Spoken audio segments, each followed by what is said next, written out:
भाजपचे नेते सुधीर मुनगंटीवार यांनी आपल्या कार्यकर्त्यांचा उत्साह वाढवण्याचा प्रयत्न केलाय। यावेळी मुनगंटीवारांना मंत्रिपद न मिळाल्यामुळे कार्यकर्ते काहीसे नाराज झाले होते आणि त्यामुळे त्यांचा उत्साह वाढवण्याचा यावेळी मुनगंटीवार यांनी प्रयत्न केला। काही क्षण आयुष्यामध्ये धुकं येतं, पण हे धुकं परमनंट नसतं असं वक्तव्य सुधीर मुनगंटीवार यांनी केलंय। त्यामुळे मुनगंटीवारांनी कार्यकर्त्यांना कुठेतरी धीर देण्याचा प्रयत्न केला असल्याचं यावेळी बघायला मिळतंय।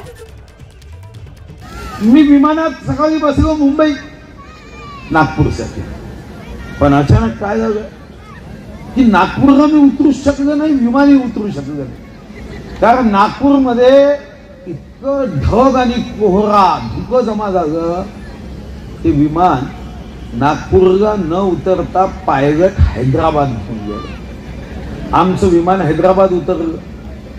मग 1 तासांनी जेव्हा संदेश आला की नागपूरचं धुकं संपलं, तेव्हा पुन्हा विमान उडलं आणि नागपूरला आलं। जीवनाचं असंच असतं, काही क्षण धुकं येतं, पण ते धुकं परमनंट नसतं। पुन्हा आपलं विमान उतरणार हे मात्र निश्चित असतं। एबीपी माझा, उघडा डोळे बघा नीट।